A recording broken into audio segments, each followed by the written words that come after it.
"To the man who loves art for its own sake," remarked Sherlock Holmes, tossing aside the advertisement sheet of the Daily Telegraph, "it is frequently in its least important and lowliest manifestations that the keenest pleasure is to be derived. It is pleasant to me to observe, Watson, that you have so far grasped this truth that in these little records of our cases which you have been good enough to draw up, and, I am bound to say, occasionally to embellish, you have given prominence not so much to the many causes célèbres and sensational trials in which I have figured but rather to those incidents which may have been trivial in themselves, but which have given room for those faculties of deduction and of logical synthesis which I have made my special province." "And yet," said I, smiling, "I cannot quite hold myself absolved from the charge of sensationalism which has been urged against my records." "You have erred, perhaps," he observed, taking up a glowing cinder with the tongs and lighting with it the long cherry-wood pipe which was wont to replace his clay when he was in a disputatious rather than a meditative mood. "You have erred perhaps in attempting to put color and life into each of your statements instead of confining yourself to the task of placing upon record that severe reasoning from cause to effect which is really the only notable feature about the thing." "It seems to me that I have done you full justice in the matter," I remarked with some coldness, for I was repelled by the egotism which I had more than once observed to be a strong factor in my friend's singular character. "No, it is not selfishness or conceit," said he, answering, as was his wont, my thoughts rather than my words. "If I claim full justice for my art, it is because it is an impersonal thing, a thing beyond myself. Crime is common. Logic is rare. Therefore it is upon the logic rather than upon the crime that you should dwell. You have degraded what should have been a course of lectures into a series of tales." It was a cold morning of the early spring, and we sat after breakfast on either side of a cheery fire in the old room at Baker Street. A thick fog rolled down between the lines of dun-colored houses, and the opposing windows loomed like dark, shapeless blurs through the heavy yellow wreaths. Our gas was lit and shone on the white cloth and glimmer of china and metal, for the table had not been cleared yet. Sherlock Holmes had been silent all the morning, dipping continuously into the advertisement columns of a succession of papers until at last, having apparently given up his search, he had emerged in no very sweet temper to lecture me upon my literary shortcomings. At the same time, he remarked after a pause, during which he had sat puffing at his long pipe and gazing down into the fire, "You can hardly be open to a charge of sensationalism, for out of these cases which you have been so kind as to interest yourself in, a fair proportion do not treat of crime, in its legal sense, at all. The small matter in which I endeavored to help the King of Bohemia, the singular experience of Miss Mary Sutherland, the problem connected with the man with the twisted lip, and the incident of the noble bachelor, were all matters which are outside the pale of the law. But in avoiding the sensational, I fear that you may have bordered on the trivial." "The end may have been so," I answered, "but the methods I hold to have been novel and of interest." "Pshaw, my dear fellow, what do the public, the great unobservant public, who could hardly tell a weaver by his tooth or a compositor by his left thumb, care about the finer shades of analysis and deduction? But, indeed, if you are trivial, I cannot blame you, for the days of the great cases are past. Man, or at least criminal man, has lost all enterprise and originality. As to my own little practice, it seems to be degenerating into an agency for recovering lost lead pencils and giving advice to young ladies from boarding schools. I think that I have touched bottom at last, however. This note I had this morning marks my 0 point, I fancy. Read it." He tossed a crumpled letter across to me.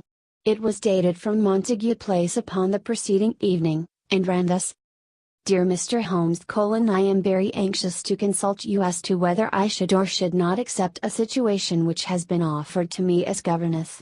I shall call at 10:30 tomorrow if I do not inconvenience you. Yours faithfully, Violet Hunter." "Do you know the young lady?" I asked.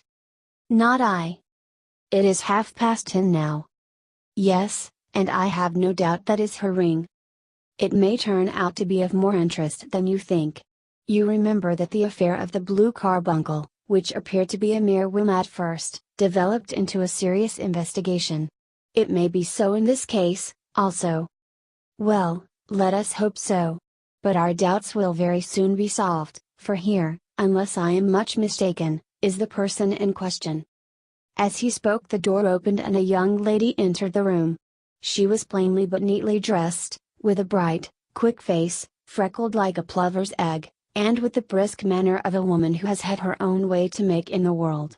"Will you excuse my troubling you, I am sure," said she, as my companion rose to greet her, "but I have had a very strange experience, and as I have no parents or relations of any sort from whom I could ask advice, I thought that perhaps you would be kind enough to tell me what I should do." "Pray take a seat, Miss Hunter. I shall be happy to do anything that I can to serve you." I could see that Holmes was favorably impressed by the manner and speech of his new client. He looked her over in his searching fashion, and then composed himself, with his lids drooping and his fingertips together, to listen to her story. "I have been a governess for 5 years," said she, "in the family of Colonel Spence Monroe, but 2 months ago the Colonel received an appointment at Halifax, in Nova Scotia, and took his children over to America with him, so that I found myself without a situation. I advertised, and I answered advertisements, but without success. At last the little money which I had saved began to run short, and I was at my wits' end as to what I should do. There is a well-known agency for governesses in the West End called Westaways, and there I used to call about once a week in order to see whether anything had turned up which might suit me. Westaway was the name of the founder of the business, but it is really managed by Miss Stopper. She sits in her own little office, and the ladies who are seeking employment wait in an anteroom, and are then shown in one by one, when she consults her ledgers and sees whether she has anything which would suit them.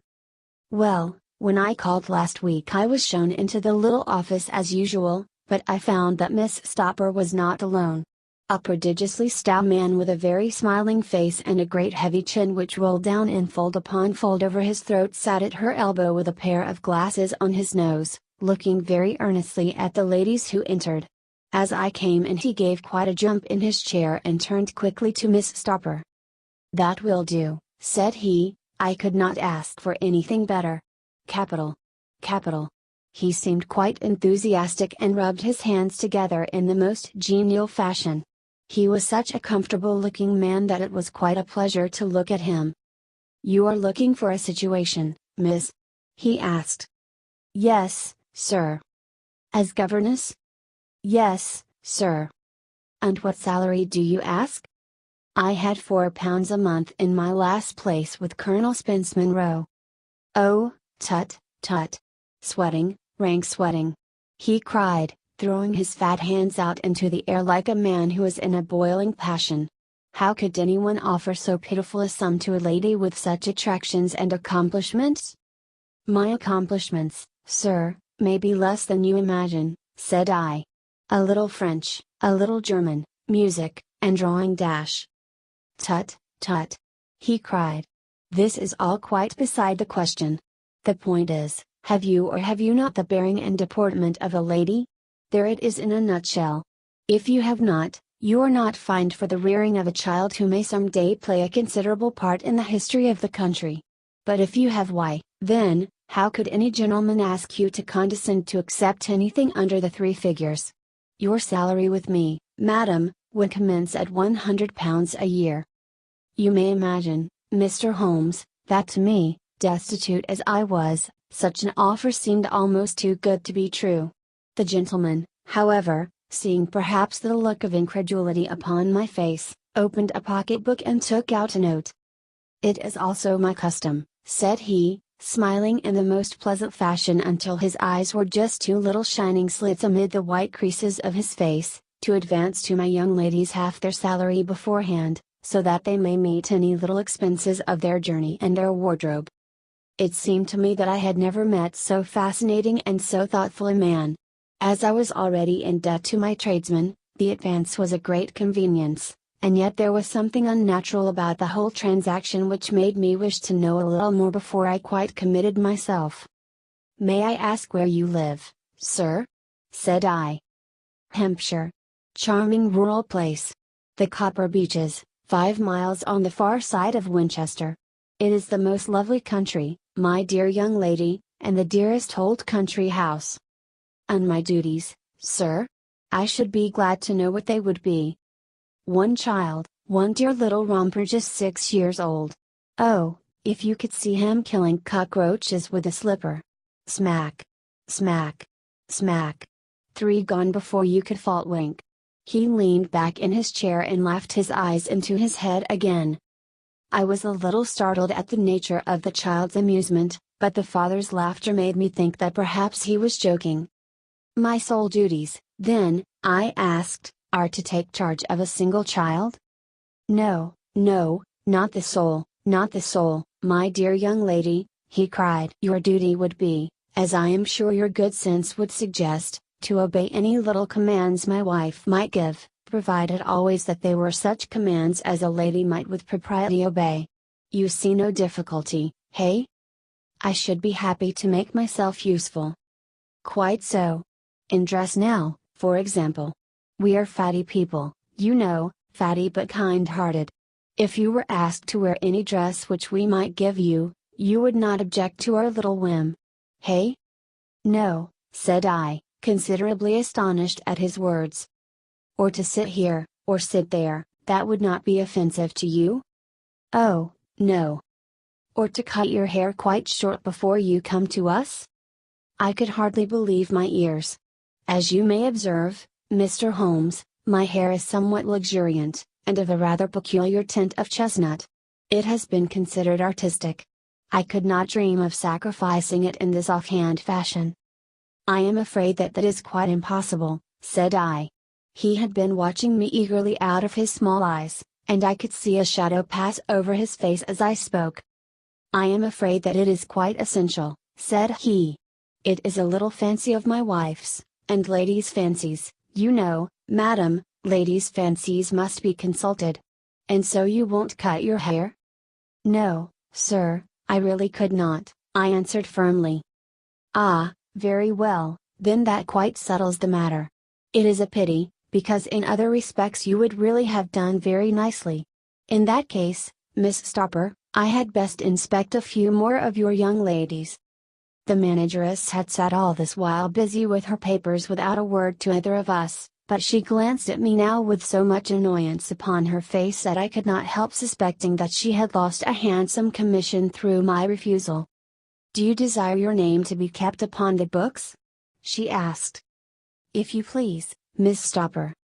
Well, really, it seems rather useless, since you refuse the most excellent offers in this fashion, said she sharply. You can hardly expect us to exert ourselves to find another such opening for you. Good day to you, Miss Hunter. She struck a gong upon the table, and I was shown out by the page. Well, Mr. Holmes, when I got back to my lodgings and found little enough in the cupboard, and 2 or 3 bills upon the table, I began to ask myself whether I had not done a very foolish thing.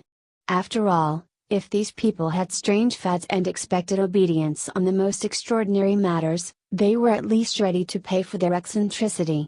Very few governesses in England are getting £100 a year. Besides, what use was my hair to me? Many people are improved by wearing it short, and perhaps I should be among the number. Next day I was inclined to think that I had made a mistake, and by the day after I was sure of it. I had almost overcome my pride so far as to go back to the agency and inquire whether the place was still open when I received this letter from the gentleman himself. I have it here and I will read it to you. The Copper Beeches, near Winchester. Dear Miss Hunter. Miss Stopper has very kindly given me your address, and I write from here to ask you whether you have reconsidered your decision. My wife is very anxious that you should come, for she has been much attracted by my description of you. We are willing to give £30 a quarter, or £120 a year, so as to recompense you for any little inconvenience which our fads may cause you. They are not very exacting, after all. My wife is fond of a particular shade of electric blue and would like you to wear such a dress indoors in the morning. You need not, however, go to the expense of purchasing one, as we have one belonging to my dear daughter Alice, now in Philadelphia, which would, I should think, fit you very well. Then, As to sitting here or there, or amusing yourself in any manner indicated, that need cause you no inconvenience.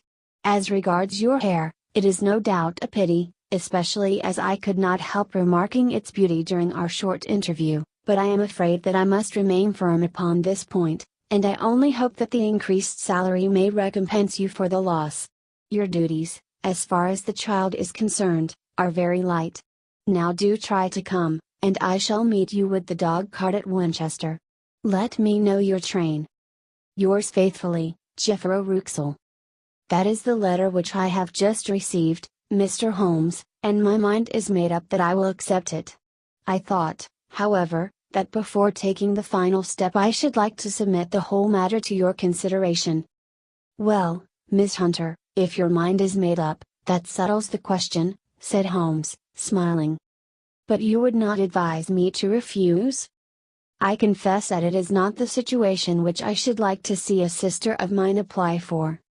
What is the meaning of it all, Mr. Holmes? Ah, I have no data. I cannot tell.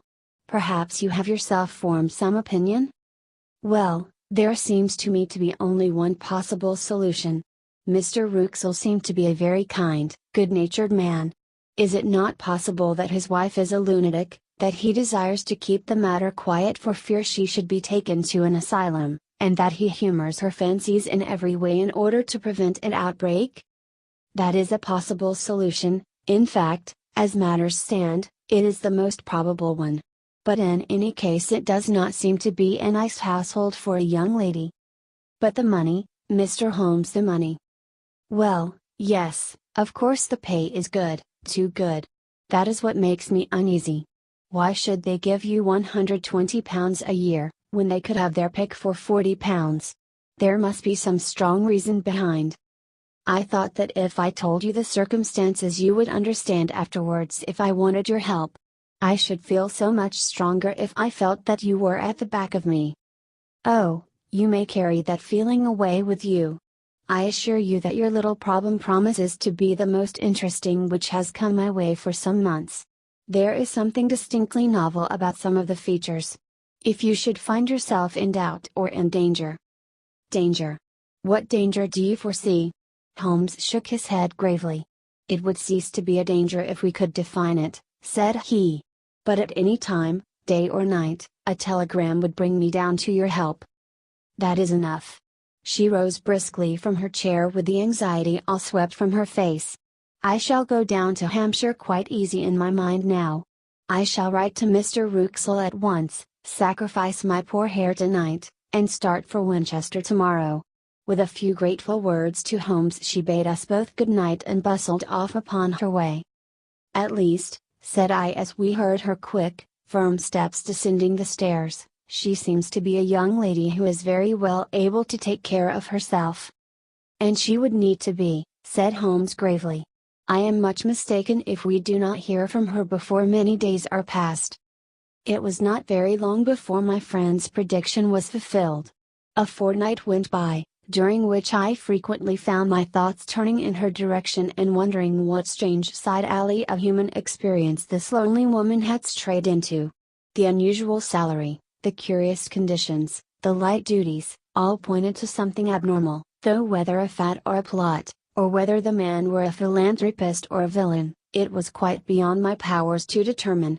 As to Holmes, I observed that he sat frequently for half an hour on end, with knitted brows and an abstracted air, but he swept the matter away with a wave of his hand when I mentioned it.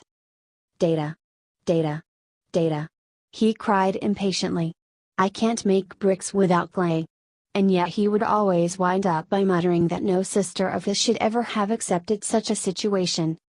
The telegram which we eventually received came late one night just as I was thinking of turning in, and Holmes was settling down to one of those all-night chemical researches which he frequently indulged in, when I would leave him stooping over a retort and a test tube at night and find him in the same position when I came down to breakfast in the morning. He opened the yellow envelope, and then, glancing at the message, threw it across to me. Just look up the trains in Bradshaw, said he, and turned back to his chemical studies. The summons was a brief and urgent one. Please be at the Black Swan Hotel at Winchester at midday tomorrow, it said. Do come. I am at my wit's end. Hunter. Will you come with me? Asked Holmes, glancing up. I should wish to. Just look it up, then. There is a train at 9:30, said I, glancing over my Bradshaw. It is due at Winchester at 11:30. That will do very nicely. Then perhaps I had better postpone my analysis of the acetones, as we may need to be at our best in the morning. By 11 o'clock the next day we were well upon our way to the Old English capital. Holmes had been buried in the morning papers all the way down, but after we had passed the Hampshire border he threw them down and began to admire the scenery. It was an ideal spring day, a light blue sky, flecked with little fleecy white clouds drifting across from west to east.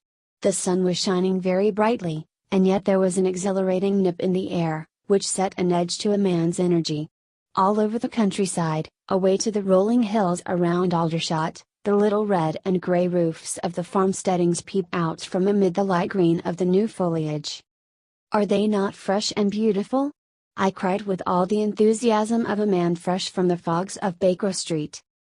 But Holmes shook his head gravely. Do you know, Watson, said he, that it is one of the curses of a mind with a turn like mine that I must look at everything with reference to my own special subject. You look at these scattered houses, and you are impressed by their beauty. I look at them, and the only thought which comes to me is a feeling of their isolation and of the impunity with which crime may be committed there. Good heavens! I cried. Who would associate crime with these dear old homesteads? They always fill me with a certain horror. It is my belief, Watson, founded upon my experience, that the lowest and vilest alleys in London do not present a more dreadful record of sin than does the smiling and beautiful countryside. You horrify me. But the reason is very obvious. The pressure of public opinion can do in the town what the law cannot accomplish. There is no lane so vile that the scream of a tortured child, or the thud of a drunkard's blow, does not beget sympathy and indignation among the neighbors, and then the whole machinery of justice is ever so close that a word of complaint can set it going, and there is but a step between the crime and the dock. But look at these lonely houses, each in its own fields, filled for the most part with poor ignorant folk who know little of the law. Think of the deeds of hellish cruelty, the hidden wickedness which may go on, year in, year out, in such places, and none the wiser. Had this lady who appeals to us for help gone to live in Winchester, I should never have had a fear for her. It is the 5 miles of country which makes the danger. Still, it is clear that she is not personally threatened. No. If she can come to Winchester to meet us she can get away. Quite so. She has her freedom. What can be the matter, then? Can you suggest no explanation? I have devised 7 separate explanations, each of which would cover the facts as far as we know them. But which of these is correct can only be determined by the fresh information which we shall no doubt find waiting for us. Well, there is the tower of the cathedral, and we shall soon learn all that Miss Hunter has to tell. The Black Swan is an inn of repute in the High Street, at no distance from the station, and there we found the young lady waiting for us. She had engaged a sitting room, and our lunch awaited us upon the table. I am so delighted that you have come, she said earnestly. It is so very kind of you both, but indeed I do not know what I should do. Your advice will be altogether invaluable to me. Pray tell us what has happened to you. I will do so, and I must be quick, for I have promised Mr. Wruxall to be back before 3. I got his leave to come into town this morning, though he little knew for what purpose. Let us have everything in its due order. Holmes thrust his long thin legs out towards the fire and composed himself to listen. In the first place, I may say that I have met, on the whole, with no actual ill treatment from Mr. and Mrs. Wruxall. It is only fair to them to say that. But I cannot understand them, and I am not easy in my mind about them. What can you not understand? There are reasons for their conduct. But you shall have it all just as it occurred. When I came down, Mr. Wruxall met me here and drove me in his dog cart to the Copper Beeches. It is, as he said, beautifully situated, but it is not beautiful in itself, for it is a large square block of a house, whitewashed, but all stained and streaked with damp and bad weather. There are grounds round it, woods on 3 sides, and on the 4th a field which slopes down to the Southampton High Road, which curves past about 100 yards from the front door. This ground in front belongs to the house, but the woods all round are part of Lord Southerton's preserves. A clump of copper beeches immediately in front of the hall door has given its name to the place. I was driven over by my employer, who was as amiable as ever, and was introduced by him that evening to his wife and the child. There was no truth, Mr. Holmes, in the conjecture which seemed to us to be probable in your rooms at Baker Street. Mrs. Wrexell is not mad. I found her to be a silent, pale-faced woman, much younger than her husband, not more than 30, I should think, while he can hardly be less than 45. From their conversation I have gathered that they have been married about 7 years, that he was a widower, and that his only child by the first wife was the daughter who has gone to Philadelphia. Mr. Wrexell told me in private that the reason why she had left them was that she had an unreasoning aversion to her stepmother. As the daughter could not have been less than 20, I can quite imagine that her position must have been uncomfortable with her father's young wife. Mrs. Wrexell seemed to me to be colorless in mind as well as in feature. She impressed me neither favorably nor the reverse. She was a nonentity. It was easy to see that she was passionately devoted both to her husband and to her little son. Her light gray eyes wandered continually from one to the other, noting every little want and forestalling it if possible. He was kind to her also in his bluff, boisterous fashion, and on the whole they seemed to be a happy couple. And yet she had some secret sorrow, this woman. She would often be lost in deep thought, with the saddest look upon her face. More than once I have surprised her in tears. I have thought sometimes that it was the disposition of her child which weighed upon her mind, for I have never met so utterly spoiled and so ill-natured a little creature. He is small for his age, with a head which is quite disproportionately large. His whole life appears to be spent in an alternation between savage fits of passion and gloomy intervals of sulking. Giving pain to any creature weaker than himself seems to be his one idea of amusement, and he shows quite remarkable talent in planning the capture of mice, little birds, and insects. But I would rather not talk about the creature, Mr. Holmes, and, indeed, he has little to do with my story. I am glad of all details, remarked my friend, whether they seem to you to be relevant or not.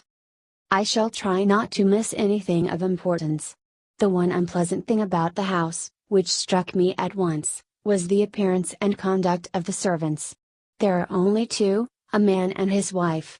Toller, for that is his name, is a rough, uncouth man, with grizzled hair and whiskers, and a perpetual smell of drink. Twice since I have been with him he has been quite drunk, and yet Mr. Wrexell seemed to take no notice of it. His wife is a very tall and strong woman with a sour face, as silent as Mrs. Wrexell and much less amiable. They are a most unpleasant couple, but fortunately I spend most of my time in the nursery and my own room, which are next to each other in one corner of the building. For 2 days after my arrival at the Copper Beeches my life was very quiet. On the 3rd, Mrs. Wrexell came down just after breakfast and whispered something to her husband. "Oh, yes," said he, turning to me, "we are very much obliged to you, Miss Hunter, for falling in with our whims so far as to cut your hair. I assure you that it has not detracted in the tiniest iota from your appearance. We shall now see how the electric blue dress will become you. You will find it laid out upon the bed in your room, and if you would be so good as to put it on we should both be extremely obliged." The dress which I found waiting for me was of a peculiar shade of blue. It was of excellent material, a sort of beige, but it bore unmistakable signs of having been worn before. It could not have been a better fit if I had been measured for it. Both Mr. and Mrs. Wrexell expressed a delight at the look of it, which seemed quite exaggerated in its vehemence. They were waiting for me in the drawing room, which is a very large room, stretching along the entire front of the house, with 3 long windows reaching down to the floor. A chair had been placed close to the central window, with its back turned towards it. In this I was asked to sit, and then Mr. Wrexell, walking up and down on the other side of the room, began to tell me a series of the funniest stories that I have ever listened to. You cannot imagine how comical he was, and I laughed until I was quite weary. Mrs. Ruxel, however, who has evidently no sense of humor, never so much as smiled, but sat with her hands in her lap, and a sad, anxious look upon her face. After an hour or so, Mr. Ruxel suddenly remarked that it was time to commence the duties of the day, and that I might change my dress and go to little Edward in the nursery. 2 days later this same performance was gone through under exactly similar circumstances. Again I changed my dress, again I sat in the window, and again I laughed very heartily at the funny stories of which my employer had an immense repertoire, and which he told inimitably. Then he handed me a yellow-backed novel, and moving my chair a little sideways, that my own shadow might not fall upon the page, he begged me to read aloud to him. I read for about 10 minutes, beginning in the heart of a chapter, and then suddenly, in the middle of a sentence, he ordered me to cease and to change my dress. You can easily imagine, Mr. Holmes, how curious I became as to what the meaning of this extraordinary performance could possibly be. They were always very careful, I observed, to turn my face away from the window, so that I became consumed with the desire to see what was going on behind my back. At first it seemed to be impossible, but I soon devised a means. My hand mirror had been broken, so a happy thought seized me, and I concealed a piece of the glass in my handkerchief. On the next occasion, in the midst of my laughter, I put my handkerchief up to my eyes, and was able with a little management to see all that there was behind me. I confess that I was disappointed. There was nothing. At least that was my first impression. At the second glance, however, I perceived that there was a man standing in the Southampton Road, a small bearded man in a grey suit, who seemed to be looking in my direction. The road is an important highway, and there are usually people there. This man, however, was leaning against the railings which bordered our field and was looking earnestly up. I lowered my handkerchief and glanced at Mrs. Ruxel to find her eyes fixed upon me with a most searching gaze. She said nothing, but I am convinced that she had divined that I had a mirror in my hand and had seen what was behind me. She rose at once. "Jeffro," said she, "there is an impertinent fellow upon the road there who stares up at Miss Hunter." "No friend of yours, Miss Hunter?" he asked. "No, I know no one in these parts." "Dear me! How very impertinent! Kindly turn round and motion to him to go away. Surely it would be better to take no notice." "No, no, we should have him loitering here always. Kindly turn round and wave him away like that." I did as I was told, and at the same instant Mrs. Ruxel drew down the blind. That was a week ago, and from that time I have not sat again in the window, nor have I worn the blue dress, nor seen the man in the road. "Pray continue," said Holmes. "Your narrative promises to be a most interesting one. You will find it rather disconnected, I fear, and there may prove to be little relation between the different incidents of which I speak.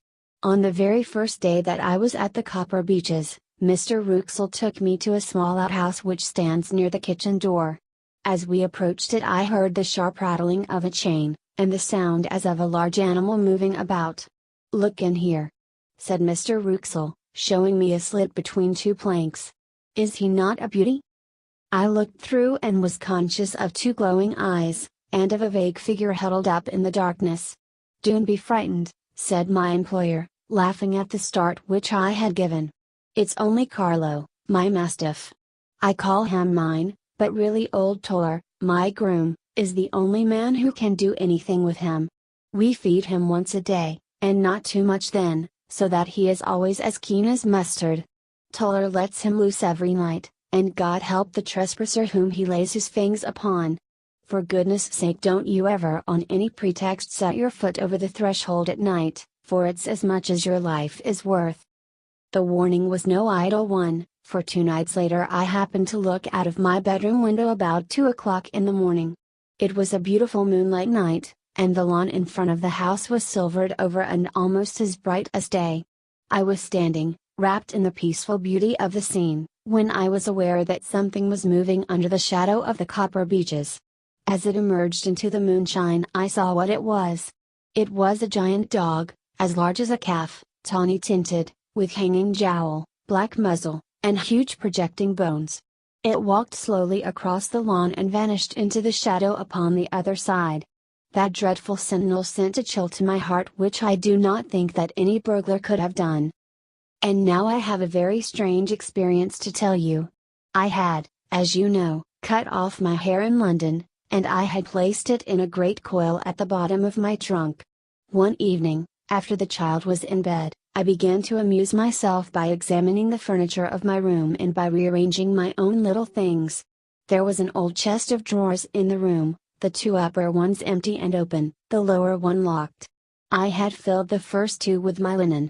And as I had still much to pack away, I was naturally annoyed at not having the use of the third drawer.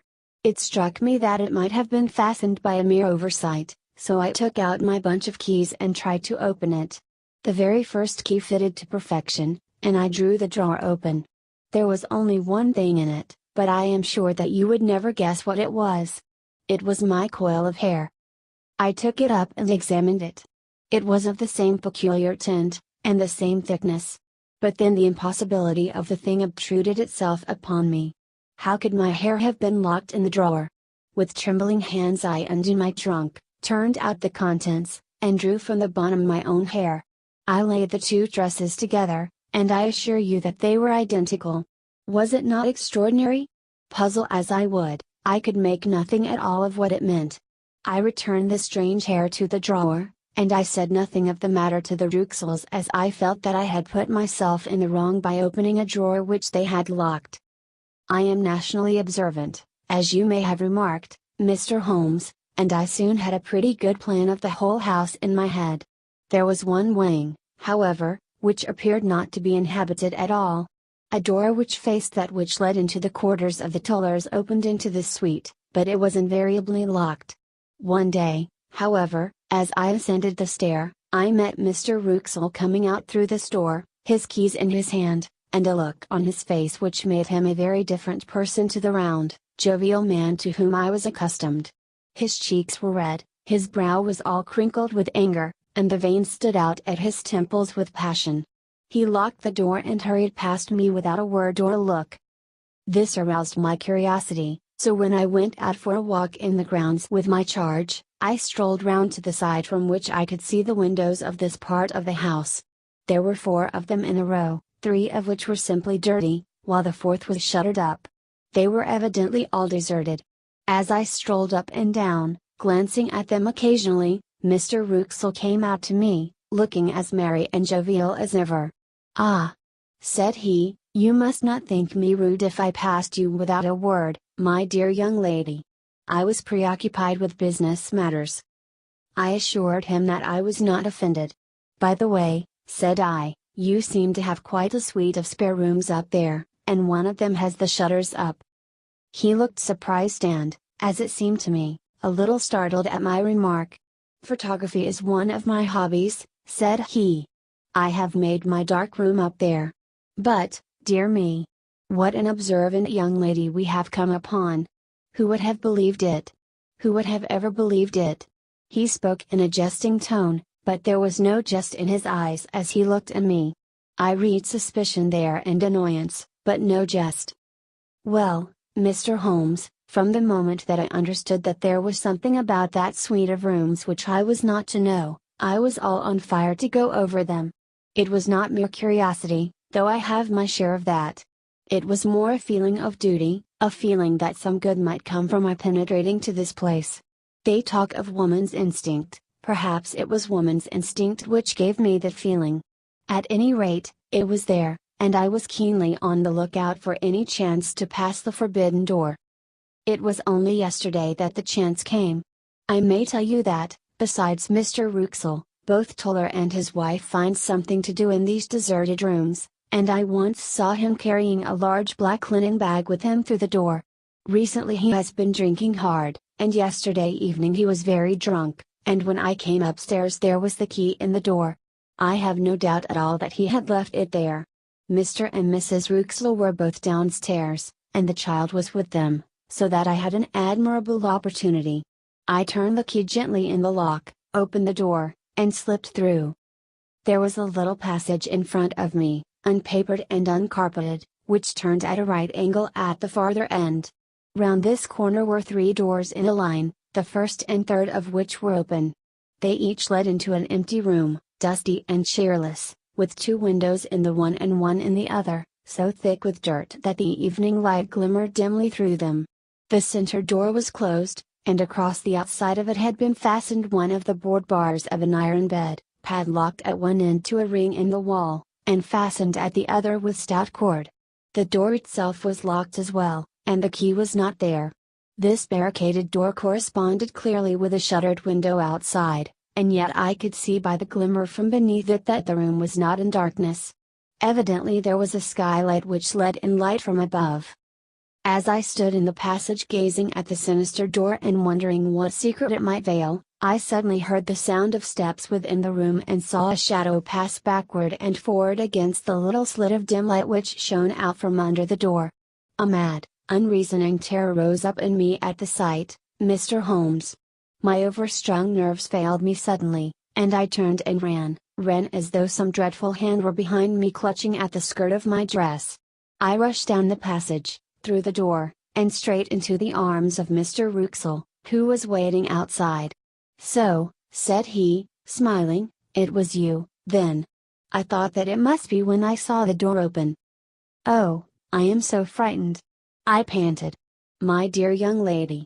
My dear young lady! ! You cannot think how caressing and soothing his manner was, and what has frightened you, my dear young lady?" But his voice was just a little too coaxing. He overdid it. I was keenly on my guard against him. "I was foolish enough to go into the empty wing," I answered.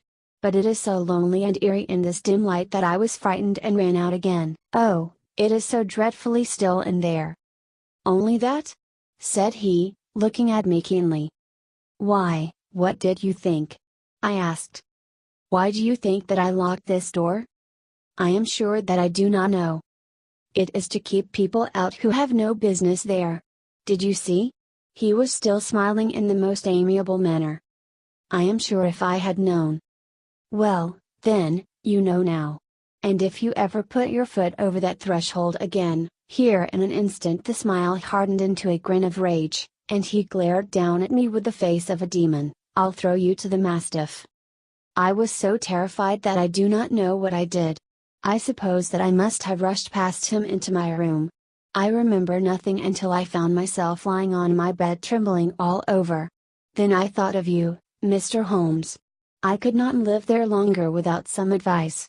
I was frightened of the house, of the man, of the woman, of the servants, even of the child. They were all horrible to me. If I could only bring you down all would be well. Of course I might have fled from the house, but my curiosity was almost as strong as my fears. My mind was soon made up. I would send you a wire. I put on my hat and cloak, went down to the office, which is about half a mile from the house, and then returned, feeling very much easier. A horrible doubt came into my mind as I approached the door lest the dog might be loose, but I remembered that Toller had drunk himself into a state of insensibility that evening, and I knew that he was the only one in the household who had any influence with the savage creature, or who would venture to set him free. I slipped in safety and lay awake half the night in my joy at the thought of seeing you. I had no difficulty in getting leave to come into Winchester this morning, but I must be back before 3 o'clock, for Mr. and Mrs. Wraxall are going on a visit, and will be away all the evening, so that I must look after the child. Now I have told you all my adventures, Mr. Holmes, and I should be very glad if you could tell me what it all means, and, above all, what I should do. Holmes and I had listened spellbound to this extraordinary story. My friend rose now and paced up and down the room, his hands in his pockets, and an expression of the most profound gravity upon his face. "Is Toller still drunk?" he asked. "Yes. I heard his wife tell Mrs. Wraxall that she could do nothing with him." "That is well. And the Wraxalls go out tonight?" "Yes." "Is there a cellar with a good strong lock?" "Yes, the wine cellar." "You seem to me to have acted all through this matter like a very brave and sensible girl, Miss Hunter. Do you think that you could perform one more feat? I should not ask it of you if I did not think you a quite exceptional woman." "I will try. What is it?" We shall be at the Copper Beeches by 7 o'clock, my friend and I. The Ruxels will be gone by that time, and Toller will, we hope, be incapable. There only remains Mrs. Toller, who might give the alarm. If you could send her into the cellar on some errand, and then turn the key upon her, you would facilitate matters immensely. I will do it. Excellent. We shall then look thoroughly into the affair. Of course there is only one feasible explanation. You have been brought there to personate someone, and the real person is imprisoned in this chamber. That is obvious. As to who this prisoner is, I have no doubt that it is the daughter, Miss Alice Ruxel, if I remember right, who was said to have gone to America. You were chosen, doubtless, as resembling her in height, figure, and the color of your hair. Hers had been cut off, very possibly in some illness through which she has passed, and so, of course, yours had to be sacrificed also. By a curious chance you came upon her tresses. The man in the road was undoubtedly some friend of hers, possibly her fiancé, and no doubt, as you wore the girl's dress and were so like her, he was convinced from your laughter, whenever he saw you, and afterwards from your gesture, that Miss Ruxel was perfectly happy, and that she no longer desired his attentions. The dog is let loose at night to prevent him from endeavoring to communicate with her. So much is fairly clear. The most serious point in the case is the disposition of the child. What on earth has that to do with it? I ejaculated. My dear Watson, you as a medical man are continually gaining light as to the tendencies of a child by the study of the parents. Don't you see that the converse is equally valid? I have frequently gained my first real insight into the character of parents by studying their children. This child's disposition is abnormally cruel, merely for cruelty's sake, and whether he derives this from his smiling father, as I should suspect, or from his mother, it bodes evil for the poor girl who is in their power. I am sure that you are right, Mr. Holmes, cried our client. 1,000 things come back to me which make me certain that you have hit it. Oh, let us lose not an instant in bringing help to this poor creature. We must be circumspect, for we are dealing with a very cunning man. We can do nothing until 7 o'clock. At that hour we shall be with you, and it will not be long before we solve the mystery. We were as good as our word, for it was just 7 when we reached the Copper Beeches, having put up our trap at a wayside public house. The group of trees, with their dark leaves shining like burnished metal in the light of the setting sun, were sufficient to mark the house even had Miss Hunter not been standing smiling on the doorstep. Have you managed it? Asked Holmes. A loud thudding noise came from somewhere downstairs. That is Mrs. Toller in the cellar, said she. Her husband lies snoring on the kitchen rug. Here are his keys, which are the duplicates of Mr. Ruxel's. You have done well indeed, cried Holmes with enthusiasm. Now lead the way, and we shall soon see the end of this black business. We passed up the stair, unlocked the door, followed on down a passage, and found ourselves in front of the barricade which Miss Hunter had described. Holmes cut the cord and removed the transverse bar. Then he tried the various keys in the lock, but without success. No sound came from within, and at the silence Holmes's face clouded over. I trust that we are not too late, said he. I think, Miss Hunter, that we had better go in without you. Now, Watson, put your shoulder to it, and we shall see whether we cannot make our way in. It was an old rickety door and gave at once before our united strength. Together we rushed into the room. It was empty. There was no furniture save a little pallet bed, a small table, and a basket full of linen. The skylight above was open, and the prisoner gone. There has been some villainy here, said Holmes. This beauty has guessed Miss Hunter's intentions and has carried his victim off. But how? Through the skylight. We shall soon see how he managed it. He swung himself up onto the roof. Ah, yes, he cried, here's the end of a long light ladder against the eaves. That is how he did it. But it is impossible, said Miss Hunter, the ladder was not there when the Ruxels went away. He has come back and done it. I tell you that he is a clever and dangerous man. I should not be very much surprised if this were he whose step I hear now upon the stair. I think, Watson, that it would be as well for you to have your pistol ready. The words were hardly out of his mouth before a man appeared at the door of the room, a very fat and burly man, with a heavy stick in his hand. Miss Hunter screamed and shrunk against the wall at the sight of him, but Sherlock Holmes sprang forward and confronted him. "You villain!" said he, "where's your daughter?" The fat man cast his eyes round, and then up at the open skylight. "It is for me to ask you that," he shrieked, "you thieves! Spies and thieves! I have caught you, have I? You are in my power. I'll serve you." He turned and clattered down the stairs as hard as he could go. "He's gone for the dog!" cried Miss Hunter. "I have my revolver," said I. "Better close the front door," cried Holmes, and we all rushed down the stairs together. We had hardly reached the hall when we heard the baying of a hound, and then a scream of agony, with a horrible worrying sound which it was dreadful to listen to. An elderly man with a red face and shaking limbs came staggering out at a side door. "My God!" he cried. "Someone has loosed the dog. It's not been fed for 2 days. Quick, quick, or it'll be too late." Holmes and I rushed out and round the angle of the house, with Toller hurrying behind us. There was the huge famished brute, its black muzzle buried in Ruxel's throat, while he writhed and screamed upon the ground. Running up, I blew its brains out, and it fell over with its keen white teeth still meeting in the great creases of his neck. With much labor we separated them and carried him, living but horribly mangled, into the house.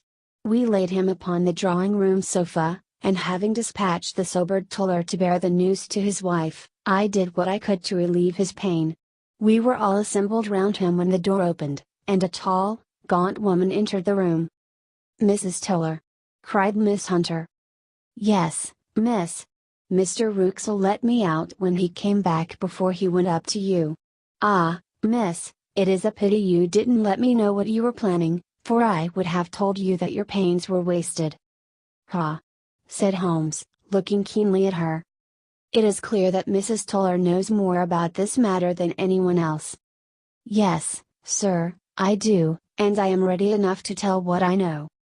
"Then, pray, sit down, and let us hear it, for there are several points on which I must confess that I am still in the dark." "I will soon make it clear to you," said she, "and I'd have done so before now if I could ha' got out from the cellar. If there's police court business over this, you'll remember that I was the one that stood your friend, and that I was Miss Alice's friend too. She was never happy at home, Miss Alice wasn't, from the time that her father married again. She was slighted like and had no say in anything, but it never really became bad for her until after she met Mr. Fowler at a friend's house. As well as I could learn, Miss Alice had rights of her own by will, but she was so quiet and patient, she was, that she never said a word about them but just left everything in Mr. Ruxel's hands. He knew he was safe with her, but when there was a chance of a husband coming forward, who would ask for all that the law would give him, then her father thought it time to put a stop on it. He wanted her to sign a paper, so that whether she married or not, he could use her money. When she wouldn't do it, he kept on worrying her until she got brain fever, and for 6 weeks was at death's door. Then she got better at last, all worn to a shadow, and with her beautiful hair cut off, but that didn't make no change in her young man, and he stuck to her as true as man could be." "Ah," said Holmes, "I think that what you have been good enough to tell us makes the matter fairly clear, and that I can deduce all that remains. Mr. Ruxel then, I presume, took to this system of imprisonment?" "Yes, sir." "And brought Miss Hunter down from London in order to get rid of the disagreeable persistence of Mr. Fowler?" "That was it, sir. But Mr. Fowler, being a persevering man, as a good seaman should be, blockaded the house, and having met you succeeded by certain arguments, metallic or otherwise, in convincing you that your interests were the same as his." "Mr. Fowler was a very kind-spoken, free-handed gentleman," said Mrs. Toller serenely. "And in this way he managed that your good man should have no want of drink, and that a ladder should be ready at the moment when your master had gone out." "You have it, sir, just as it happened." "I am sure we owe you an apology, Mrs. Toller," said Holmes, "for you have certainly cleared up everything which puzzled us. And here comes the country surgeon and Mrs. Ruxel, so I think. Watson, that we had best escort Miss Hunter back to Winchester, as it seems to me that our locus standi now is rather a questionable one." And thus was solved the mystery of the sinister house with the copper beeches in front of the door. Mr. Wraxall survived, but was always a broken man, kept alive solely through the care of his devoted wife. They still live with their old servants, who probably know so much of Wraxall's past life that he finds it difficult to part from them. Mr. Fowler and Miss Wraxall were married, by special license, in Southampton the day after their flight, and he is now the holder of a government appointment in the island of Mauritius. As to Miss Violet Hunter, my friend Holmes, rather to my disappointment, manifested no further interest in her when once she had ceased to be the center of one of his problems, and she is now the head of a private school at Walsall, where I believe that she has met with considerable success.